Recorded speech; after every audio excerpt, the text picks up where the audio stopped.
Hello everyone, today we're taking a look at Oscar Patel's diet. Let's check it out. The modern diet is absolutely cooked. And I'm not even talking about ultra-processed foods, I'm talking about everything and anything that you are He's right, that's a very unhealthy meal. Goitrogens, arsenic, sugar, and lean meat. Not a good meal. eating. It's all a joke. The average nutritionist honestly knows nothing these days. It is terribly sad. They're all basing everything off of corrupt studies funded by massive corporate companies. Every fad diet, every superfood that you know is probably not If you didn't know, this is pretty much all anti-nutrients right here. This is not healthy at all. even that good for you. There is a real way to eat. There is a real way that actually boosts your hormones, that actually makes you feel good, and that actually improves your health and your looks. And I'm going to tell you exactly what to do, exactly how to eat, and the best way to go about it. No lies, no scams, just some pure and straight knowledge. Okay, first things off the bat, there are essentially 4 powerful food groups 4? that you need to leverage your diet from. And they are eggs, red meat, raw dairy, and fruit. So he's completely spot on with the eggs and the meat. They're perfect foods. Raw dairy, great during development. We know this. You'll grow taller if you drink raw milk in puberty. I'm a case study myself. I'm 6'5.5". I drink raw milk ages 0 to 14. Great food. Fruit, why? That's all I would ask, is just why. No nutrients you need from it. Helps you put on fat, of course. You know, that's what fruit was consumed seasonally for. We would eat fruit before the winter to put on fat, raise our fat storage state by raising our blood sugar, our insulin. Eating fruit year round, maybe if you want to bulk up, you could eat it, you know, but why not just drink raw milk at that point? I don't know. It's just not a good recommendation. These are perfect recommendations. This is good for development. This, no. 4 key pillars of your diet. And all I need you to do, just to prove that this makes sense, is go back in time, think about hunters and gatherers, think about the way that humans have been intended to eat. If you go back... Yep. So pre-agriculture, humans were not drinking the milk out of a cow's teat. We weren't doing that. We were not eating eggs of other animals, very rarely. And we were only eating fruits when available. So yes, Oscar, if we did that, we would see meat. And we know that we would see meat based on the analysis of the collagen of the long bones of ancient humans and pre-agricultural humans, that we know that they ate around 90% meat. Back in time and think about it. Hunters and gatherers walk around all day. When they saw an animal, they'd sprint after the animal, kill the animal, and eat the entire animal. At the same time, they would... No, Oscar, most of the animal, though. ...pick fruit that What he's getting at is that we would eat some organs. Correct. was naturally growing, and they would consume that fruit. How much of the year, Oscar? How much of the year? Because I know the answer. It's about 25% of the year. And meat should be the foundations of your diet. Eggs are great as well, and raw dairy, fundamental. Raw dairy is not fundamental. Fruit, you can again eat it seasonally if you want to. You want to replicate our ancestors. You could eat fruit before the winter, get fat. Then during the winter, only eat meat and eat less and starve, and then burn off the fat you just put on. Or, since we're in the modern day, you can just eat meat year round because we have access to excessive food. I don't see the point, but... Starchy carbs are the most overrated thing that you can possibly imagine. Any carbs. The required amount of exogenous carbohydrate in the human diet is 0. Always will be 0. The idea of chicken, rice, and broccoli is a joke. Obviously, calories are a part of the equation, but at the same time, they are not the whole picture. Calories don't apply to how humans process food, Oscar. We're not closed thermodynamic systems. If you boost your metabolism, if you boost your thyroid, if you boost your micronutrient intake, if you boost everything from a base level, every process, every system in your body will function at a higher level. The fundamental part of all of this is eggs, red meat, or dairy, fruit. That easy. And you may be thinking, what about starchy carbs? Well, that is the second point. You don't need starchy carbs. It is one of the biggest lies. You need to think about it like this. Yeah, you don't need any carbs at all. Ever. Go back in time again. Agriculture wasn't invented until we made it a thing a couple thousand years ago. We planted the seeds. 13,000. Potatoes and rice and wheat and barley didn't just grow in the ground. We planted them, we created agriculture, and therefore, even though it's been around for a long time, it is still not going to be as naturally digestible as what we are intended to eat. Indeed, when we started eating seeds, we saw our jaws get smaller by about 10%, our brains get smaller by about 10%.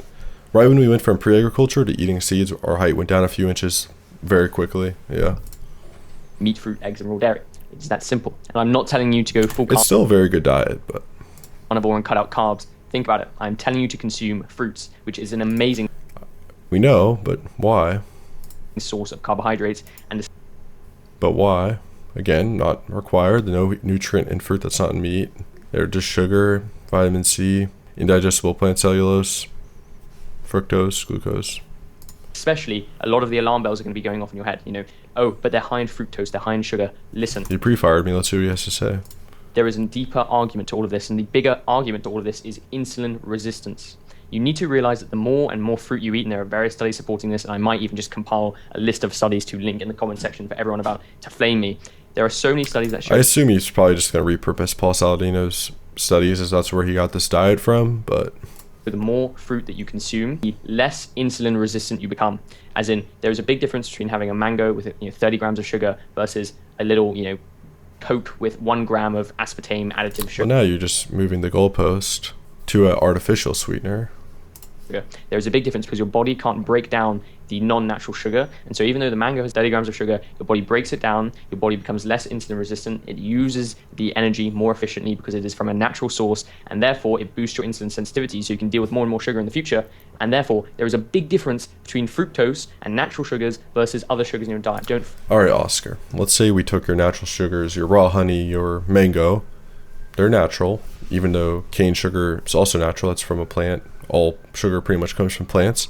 All drugs pretty much come from plants. If we were to feed those foods to a type 2 diabetic, how would they react, Oscar? We know how they would react, Oscar. Fear fruit sugar at all, and at the same time, fruits are fundamental. He even says the same terminology as Paul Saladino. I don't fear fruit. I don't fear it.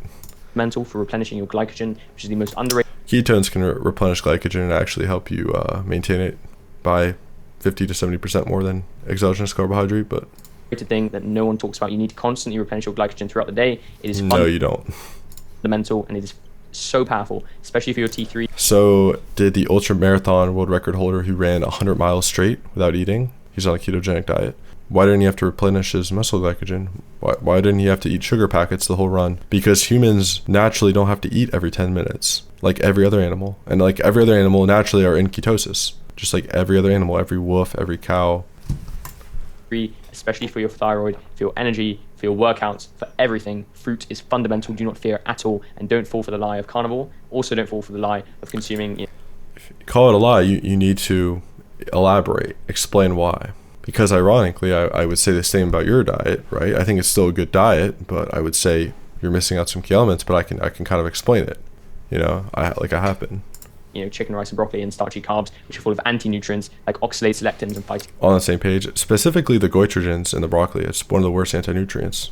Now, we've nailed the first 2 pillars of this diet. We've incorporated the right 4 key food groups, and we've understood why we need to limit the amount of starchy carbs we're consuming and integrate more fruits. Now, what I want to talk about...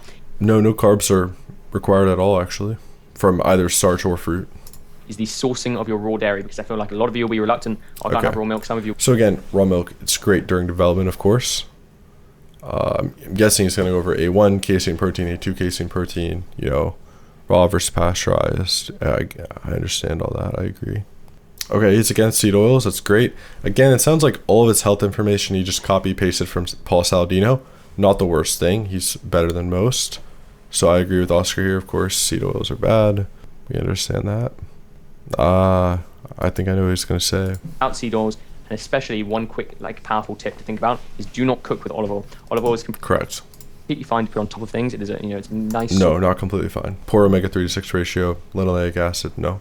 Also, 90% of olive oil in analysis is not actually pure olive oil, so it's hard to actually get this stuff. Positive fat, but it has a low smoking oils. Point. And when you cook with it, eggs and past a certain smoking point in a pan, it denatures and essentially becomes a seed oil. Cook with tallow, coconut oil. It's funny because olive oil actually typically will oxidize on the shelf. So it's like, why are you even eating a plant oil? Then he recommends to use coconut oil, and coconut is a seed. And I believe it's like a 1 to 77 omega-3 to 6 ratio of coconut oil. So that's a seed oil he just recommended. After just saying they're bad. Oil, butter, or ghee, but make sure the butter is grass. The butter, tallow, and ghee are great recommendations though. Fed from a clean source if you choose to go that route. I should say this, and this is not to scare you or fearmonger you, but seed oils do stay in your system for so long. It takes around 8 weeks to get rid of 90% plus of the harmful effects, and even after that, they'll stay in your system. They'll stay in your system for years, essentially. Oh, we'll see what he says. You need to kind of make sure that you reset, go fully clean for around 7-8 weeks. That is the absolute key. You need to completely clean. You need to reset your gut. You need to stick to this diet. You need to maintain consistency and discipline. Do not fall for the idea or that people will say to you of eat 80% clean and 20% bad. That is an absolute joke. This diet isn't meant to be terribly hard. It's not like carnivore. It doesn't make you feel terrible. You don't have cravings. You can have sugar. You must have had a bad experience with carnivore. Obviously you'll feel better on that long term when you're fat adapted, not spiking your blood sugar up and down. You'll have lower inflammation, lower water retention when you don't have glycation, no advanced glycation end products binding to your collagen in your skin. Obviously, carnivore is better than this diet, but still quite a good diet. You're still going to have all the nutrition you need. It comes down, when a diet, there's a few things to consider. You have your nutrients, then your metabolic state, right? So he's nailing the nutrients. However, the metabolic state, still a fat storage state, it's still a glycating state, so. Get rid of your cravings. You can consume fruit, consume raw honey, you can consume... That's the whole thing, yes. You can get rid of your sugar cravings, but that's not particularly indicated whatsoever, Oscar. Raw milk ice cream for all you want. You can have whatever you want, but just stick to these foods. Don't consume the processed stuff. Don't consume the seed oils. Get high quality sourcing. It is such a worthwhile investment. You will enjoy the diet. You will feel better. That will leak into every aspect of your life where you have more energy. Your dopamine cycle's better. You'll be more fulfilled in your work, more fulfilled in your purpose, more active, more like you'll get bigger benefits in the gym. You'll put on more muscle easily. You'll lose fat more easily. Everything becomes so much easier, particularly when you realize the difference of switching from a completely terrible diet, even if you think it's healthy, to this diet. The difference is insane. Now, the final piece of the puzzle is fasting. And I know some of you will have different goals. Some of you will be looking to bulk up. Some of you will be looking to get leaner. This applies to I already know where this is going. Both of you. However, there are slightly different habits that I want you to use regarding this technique. If you're trying to get leaner, fasting once a week for 36 hours is super powerful. It will reset your gut lining, promote more Not healthy. We'll see what he says. Growth hormone, promote more testosterone, and at the same time, allow you to reach your caloric deficit in order to get lean. Calories don't apply to humans. Yeah. At the same time, if you're trying to bulk up, what I would say is fasting is still beneficial because it promotes the right hormones and will re-heal your gut and allow you to get the real benefits from this diet so that you can therefore progress in every other aspect. But I would only do a fast once a month. And I would say a lot of you will be complaining, oh, how do I get my calories from just eating fruit and red meat? Just eat more. If you really want, consume more if milk. You want to, go to the gym and bulk up, then raw milk is a great option, right? If you do want carbohydrate to like really max out your muscle glycogen, I think you do need carbohydrates for the gym. That seems pretty indicated. If you're not going to the gym, I see no reason for them, ever. Put raw egg yolks in it, mix it around. And by the way, you can still go to the gym without carbs and do well. There are plenty of people who do great at the gym without carbs, by the way. Free calories, it's free nutrients, it is so easy. It is not hard to bulk up on this diet. I literally struggle. I agree, yeah. This diet with fruit, you literally have things that promote a fat storage state. It's really easy to get big on this diet. To eat less than 3,000 calories, and I'm trying to get leaner at the moment.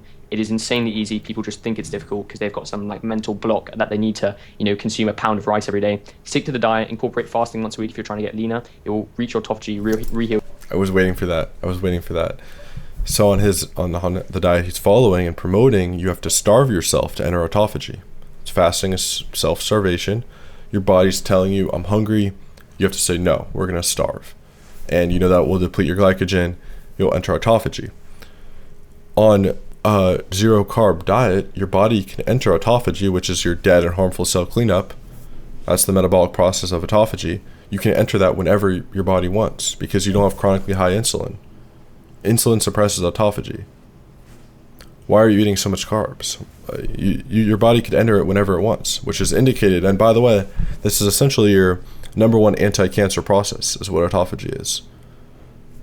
Just saying. So maybe if you are going to eat a bunch of sugar, maybe starvation is not the worst thing. However, if you're eating a proper natural human diet, you don't have to starve yourself ever. Your body will recomp itself into a perfect amount of fat and muscle. You can enter autophagy whenever you want.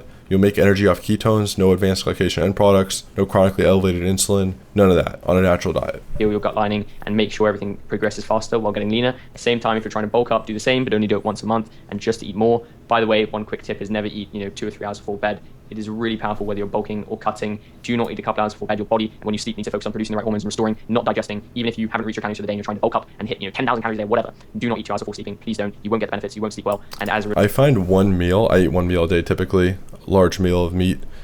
I find afternoon, one meal is great. And if you go to the gym, doing one large meal after the gym is also great. Result, your body won't restore properly, put on muscle and benefit in any way. Stick to this diet. Now, all of these pillars, it is fundamental. Okay, listen, not a bad video. Listen, he's still promoting meat, eggs, Those are great foods to eat, perfect foods to eat, I would say. Especially you have to cook the whites of the eggs as evident, so make sure to cook them.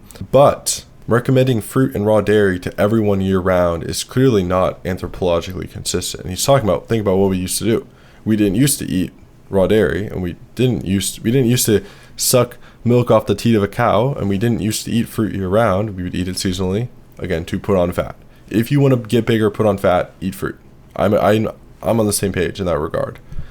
However, if you want to get lean, if you want to recomp your body, ideally you shouldn't be eating fruit, obviously. And in terms of dairy, in development, I think, again, it's not natural, but we see the benefits in development of drinking raw dairy. We've seen the data. We understand that. So I'm on the same page with that. Not a bad diet. He must have had a bad experience with just eating meat. If done properly, it will be great. So yeah, I think he's spreading generally a good message here. So I commend him for that. Overall, 8 out of 10 video. Again, the starvation, I guess it's necessary. Self-starvation when you eat this way. But so you guys, thank you for watching. Again, if you would like to join my community, it's $19 and I will teach you everything I know about nutrition, how to eat, how to improve your looks and other aspects, eyes, eyebrows, jaw, blah, blah, blah. You can also chat with me one-on-one in my community. That's just $19, link down below. Thank you guys for watching. See you next time.